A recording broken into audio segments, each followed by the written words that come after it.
ल यो चाहिँ हाम्रो मम्मीहरुको कतिलाई मन पर्छ हौ सिस्नु लह लह आमामा कति हावाले उडाइरहेको छ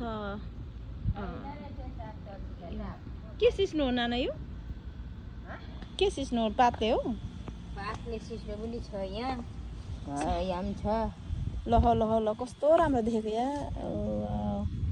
यहाँ उहाँहरूले निङ्गुरे पनि हो यो निङ्गुरे पनि रोप्नु भएको छ यो निङ्गुरे हो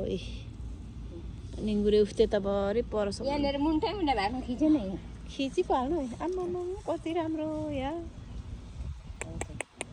कस्तो ल पनि रोप्छ के निङ्गुरे पनि रोप्नु भएको रहेछ हौ बेथु यहाँनिर यति यहाँबाट ए धनियाँ त ट्याप अस्ति नाना हामीले यति खानु सिन्की यहाँ मम्मीले बनाउनु भएको यही बारीमा छरेर सिन्की सोप पनि ट्याप्पै ट्याप्पै गुन्द्रुक त मिठो बनाउनु भएको थिएन मेरो पनि गुन्द्रुक सकेको छ यति साह्रो मम्मीले मेरो बारी हुने भन्छ सासू मम्मीले यति मजाले बारीले बिरुवा नमरी तोरी अब त्यहाँनिर काँक्रा पनि साह्रै फलाउनु हुने रहेछ यसपालि काँक्रा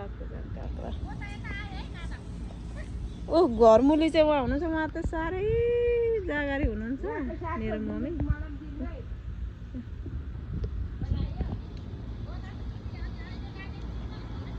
ट्याप्पै ट्याप्पै ट्याप्पै छ कति दामी आम्मामा खोर्सानीहरू कस्तो मजा मजाको पापा भिडियो गरेको अब खोर्सानी त फल्नु पो थालेछ त है पापा फुल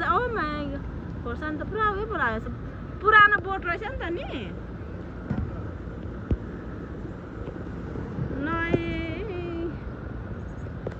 घाम फुल अनि पर म हाम्रो उसकोमा बगैना रामहरुकोमा सिस्नु त यहाँ लह लह भइरहेको छ नेपालको बगैना भुटानको बगैना हो यो बगैना